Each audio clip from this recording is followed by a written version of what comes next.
Next point है बेटा pressure of a gas. ये आपकी बुक का टॉपिक 11.1 मेन टॉपिक जो कि एक लॉन्ग क्वेश्चन है, प्रेशर ऑफ अ गैस, कि गैस कब कितना प्रेशर एक्सर्ट करती है। तो यहां पे देखें कि प्रेशर ऑफ अ गैस मैंने यहां पे डिफाइन किया है कि pressure of a gas is merely the momentum. ये प्रेशर वो है जो मोमेंटम ट्रांसफर करती है पर सेकंड, किसको, पर यूनिट एरिया, किसी एरिया को, किस वजह से, ड्यू टू कंटिन्यूअस कोलिजन, कि जब गैस के मॉलिक्यूल मुसलसल कोलाइड करते रहते हैं, क्योंकि आपको पता है कि गैस के मॉलिक्यूल रैंडमली मूव कर रहे होते हैं, तो आपके पास वो मुसलसल प्रेशर को ट्रांसफर करते रहेंगे। ठीक है, हमने यहां साबित क्या करना है, हमने साबित करना है कि P is equal to 2/3 n node kinetic energy. अब यहां पे एन नोड क्या है, एन नोड है बेटा आपके पास N ओवर V, इसका मतलब number of molecules per unit volume. तो ये हमने आज के लेक्चर में प्रूफ करेंगे, आज के लास्ट लेक्चर के लास्ट पे आप इसको ड्राइव करेंगे। आपके पास मेन स्टेप कि आपने, चूंकि डेरिवेशन बहुत लेंथी है, बच्चों को बहुत डिफिकल्टीज होती हैं इसको समझने में, इसको ऑब्जर्व करने में, तो इसके आप स्टेप्स कर लें कि आप क्या क्या चीजें कैलकुलेट करनी है। देखें, आपने निकाला प्रेशर, प्रेशर में क्या आता है, फोर्स ओवर एरिया।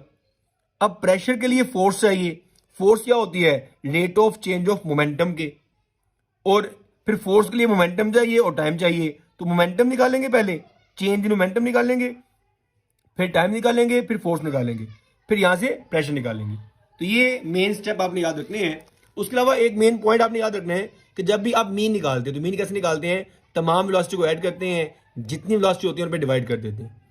अगर सिंपल मीन निकालना है, अगर मीन ऑफ स्केयर निकालना है, फिर उन सबका स्केयर करते हैं, फिर 3 पे डिवाइड कर देते हैं। जितने नंबर्स होंगे उतने में डिवाइड करेंगे ना आप लोग। अगर आपके पास n मॉलिक्यूल्स हैं तो देखें V1 स्केयर था, पहले V2 स्केयर था, V3 स्केयर था, 3 तक था तो 3 आया। अब V1 square, V2 square up to so on Vn square, n तक चलेंगे तो n आएगा। ये सारे के सारे क्या होंगे, आपके पास एक मीन वैल्यू के बराबर होंगे। क्लियर? तो ये मेन पॉइंट्स तो आपने याद रखने हैं डिवीजन को स्टार्ट करने से पहले। डायग्राम देखें जी, आपके पास एक क्यूब बॉक्स है जिसकी तमाम लेंथ विड्थ हाइट तीनों बराबर है। तीनों किसके बराबर है आपके पास, लेंथ L के बराबर। क्लियर? अब इसके अंदर गैस के मॉलिक्यूल मैंने फिलअप किए हुए हैं जो हर डायरेक्शन में मूव कर सकते हैं। अब लेट्स सपोज मैंने एक मॉलिक्यूल लिया है जिसका मास है m, और उसके लिहाज से वो मूवमेंट करेगा। अब वो मूवमेंट किस तरह से होगी, किस तरह से उसको टैकल करेंगे वो देखेंगे। अब यहां पे जो आपके पास इसकी वेलोसिटी है वो है v1x, क्योंकि हम बात कर रहे हैं गैस के मॉलिक्यूल तीनों तरफ जा सकते हैं, अलोंग x एक्सिस भी, अलोंग y एक्सिस भी, अलोंग z एक्सिस भी। लेकिन मैं फिल वक्त बात कर रहा हूं बेटा v1x की, कि x एक्सिस के अलोंग में मोशन क्या होगी। तो इसमें स्टार्ट करने से पहले मैंने आपको बताया था करना क्या है कि चेंज ऑफ मोमेंटम किसके बराबर होगा, निकालेंगे आप, टाइम निकालेंगे, फोर्स निकालेंगे, प्रेशर निकालेंगे। इसको स्टार्ट करने से पहले एक दो बातें और कि आपके पास इसका एरिया क्या होगा। तो एरिया बेटा क्या होगा आपके पास, L स्क्वायर। कैसे पता चला आपको, लंबाई जरब चौड़ाई, लंबाई भी L है, चौड़ाई भी L है, L स्क्वायर हो गया। वॉल्यूम क्या होगा, L क्यूब। ये भी आपको पता होना चाहिए कि वॉल्यूम आपके पास क्या होगा, L क्यूब होगा। क्लियर?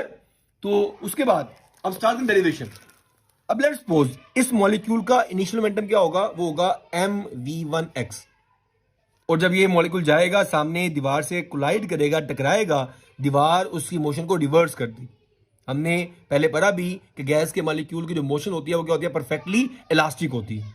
जितनी स्पीड जाते वक्त होगी उतनी स्पीड आते वक्त होगी। तो यहां पे फाइनल मोमेंटम क्या होगा, उसी मोमेंटम के बराबर होगा, लेकिन डायरेक्शन क्या हो जाएगी, चेंज हो जाएगी। उसके बाद आपने क्या निकालना है बेटा, चेंज इन मोमेंटम, जो क्या होगा pf माइनस pi। तो यहां से चेंज ऑफ मोमेंटम क्या आएगा बेटा आपके पास, माइनस mv1x माइनस mv1x। तो माइनस माइनस प्लस, ये हो जाएगा माइनस 2mv1x। तो ये बेटा आपके पास पहली टर्म आपने कैलकुलेट कर ली, चेंज इन मोमेंटम आपने निकाल लिया। अब टाइम निकाल लें, तो टाइम के लिए बेटा आप इस्तेमाल करेंगे सिंपल सा फॉर्मूला है S is equal to V multiply T। अब डिस्टेंस कितना कवर किया है, देखें एक लेंथ जाने में कवर की है, एक लेंथ आने में कवर की है, तो डिस्टेंस कितना हो गया यहाँ पे 2L। वेलोसिटी क्या है v1x मल्टीप्लाई T। तो यहां से डेल्टा T क्या आएगा बेटा, 2L ओवर v1x। तो यहां से टाइम भी आ गया। दूसरा पॉइंट भी क्लियर हो गया। उसके बाद क्या निकालनी है फिर आपने? फोर्स निकालनी है। बेटा फोर्स का फॉर्मूला क्या था? Delta P over delta T. अब डेल्टा पी आपने क्या निकाला बेटा?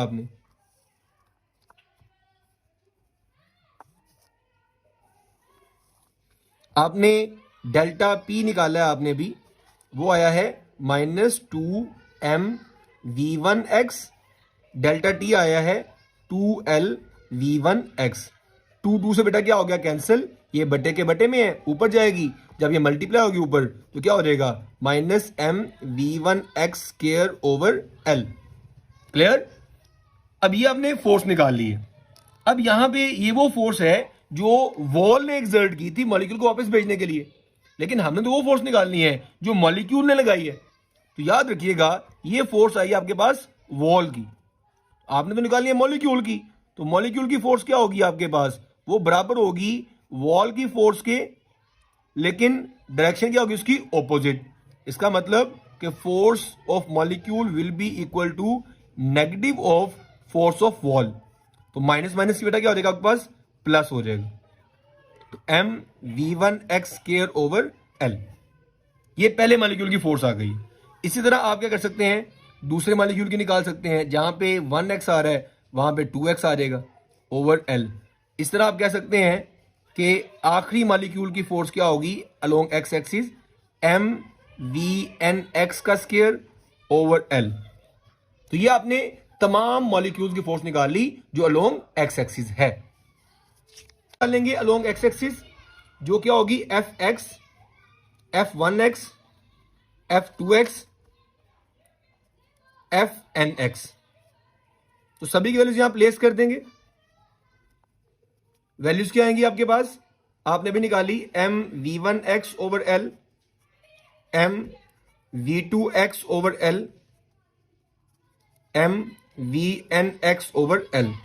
देखें सबके अंदर से m ओवर l आ गया कॉमन, इनके स्क्वायर से v1x², v2x², vnx²। क्लियर? अब फोर्स भी निकाल ली। लास्ट पॉइंट क्या था? प्रेशर निकालना है। तो प्रेशर क्या होगा? px fx over a। और मैंने आपको बताया कि a किसके बराबर है? l² के। तो p ऑफ x क्या हो जाएगा? 1 ओवर l² मल्टीप्लाई fx। तो आपके पास 1 ओवर l² वैसे रहने दें। fx की वैल्यू क्या है?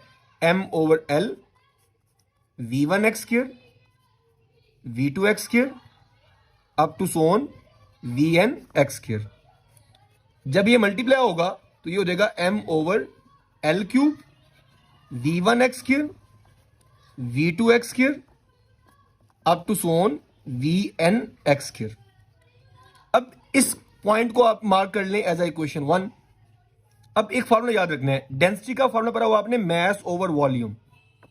अब लेट्स सपोज कि मेरे पास यहां पे जो मॉलिक्यूल्स हैं, एक मॉलिक्यूल का मास था m और टोटल मॉलिक्यूल्स कितने हैं मेरे पास यहां पे? वो है n। तो मेरे पास टोटल मास कितना बनेगा? एक मॉलिक्यूल का मास है m और टोटल मॉलिक्यूल्स है m। टोटल मास क्या हो जाएगा? nm over v। और चूंकि मैंने आपको बताया वॉल्यूम क्या होता है आपके पास? l³। तो मेरा डेंसिटी क्या हो जाएगी? nm over l³। n देखा मल्टीप्लाई क्या हो जाएगा बेटा? डिवाइड। तो density over n is equal to m over l³। तो यहां पे आपके पास इस इक्वेशन में क्या करेंगे? Put in 1। क्या चीज? m ओवर l³ की वैल्यू। अब देखें टर्म क्या बनेगी? p ऑफ x यहां रहेगा रो v1x² v2x² vnx² over n।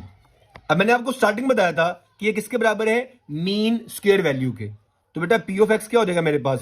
रो vx² के बराबर हो जाएगा। क्लियर? तो ये मेरे पास मीन वैल्यू आ गई है अलोंग x एक्सिस के लिहाज से। इस तरह मैं कह सकता हूं कि पी वाई भी क्या होगा? रो vy²। पी जेड भी क्या होगा? रो vz²। क्लियर? तो मेरे पास सारी वेलोसिटीज यहां पे आ चुकी हैं। उसके बाद मैंने कहा था कि यहां पे गैस के मॉलिक्यूल रैंडमली मूव करते हैं, इलास्टिक मोशन रखते हैं। तो इसका मतलब along X axis velocity, along Y axis velocity और अलोंग जेड एक्सिस वेलोसिटी, इसकी क्या रहेगी? सेम। और अगर मुझे टोटल वेलोसिटी निकालनी है तो मैं यहां पे वेक्टर एडिशन के रूल को इस्तेमाल करके कैलकुलेट कर सकता हूं वी स्क्वायर को, जो होगा V X square plus V Y square plus V Z square. अब सारी वेलोसिटीज ऐड हो रही हैं, देखें y x के बराबर है, z भी x के बराबर है। आप किसी भी एक फॉर्म में कन्वर्ट कर सकते हैं। चूंकि मैंने सारी डेरिवेशन x के लिहाज से की है, इसलिए मैं सभी को x की फॉर्म में कन्वर्ट कर रहा हूं। ये क्या हो जाएगा? वी एक्स स्क्वायर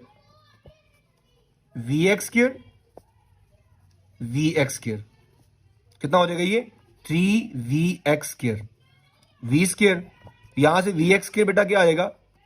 3 का मल्टीप्लाई क्या हो गया बेटा? Divide 3v square. क्लियर? अब इसको मार्क करें इक्वेशन 2 का और वी एक्स की वैल्यू पुट कर दें, पुट इन 2। तो p ऑफ एक्स क्या हो जाएगा? रो 1/3 वी स्क्वायर। अब चूंकि पी एक्स भी यही आया है, अगर पी वाई निकालेंगे वो भी यही आएगा, पी जेड निकालेंगे वो भी यही आएगा। तो अगर हम कहें, अगर हम डेंसिटी को चेंज नहीं कर रहे, तो मेरे पास P of X, P of Y और पी ऑफ जेड तीनों मेरे पास क्या रहेंगे? बराबर रहेंगे। तो हम कह सकते हैं कि प्रेशर सेम रहेगा। तो जब सेम रहेगा तो फिर तीनों की जगह पे आप सिंपल पी प्लेस कर सकते हैं। तो जब प्रेशर सेम हो गया तो मेरे पास फॉर्म क्या बनेगी? P is equal to 1/3 rho V square. अब यहां पे डेंसिटी का फॉर्मूला क्या होता है? आपको भी बताया था बेटा मैंने कि एन एम ओवर वी। अब यहां पे जो m है उसको अगर आप अंदर लिख दें तो क्या टर्म बनेगी? M V square. और यहां पे n ओवर v को क्या कह सकते हैं? n नोड कह सकते हैं, जो कि number of molecules per unit volume बन जाएगा। अब मैंने रिलेशन बनाया था काइनेटिक एनर्जी के साथ, तो यहां पे एम वी स्क्वायर आया है। काइनेटिक एनर्जी का फॉर्मूला क्या होता है? 1/2 एम वी स्क्वायर। यहां पे 2 नहीं है तो आप 2 से मल्टीप्लाई भी करेंगे और डिवाइड भी करेंगे। जिससे मल्टीप्लाई किया है वो आपने बाहर लिख दिया है, जिससे डिवाइड किया है वो आप अंदर लिखेंगे। तो आपके पास ये टर्म क्या बन गई? ये टर्म बन गई है काइनेटिक एनर्जी की। तो यहां पे ये सारे कांस्टेंट हैं, तो आप कह सकते हैं pressure is directly proportional to the kinetic energy. Clear? तो ये आपका फाइनल कंक्लूजन था और ये आपको बता रहा है कि प्रेशर जो है वो काइनेटिक एनर्जी के डायरेक्टली प्रोपोर्शनल है।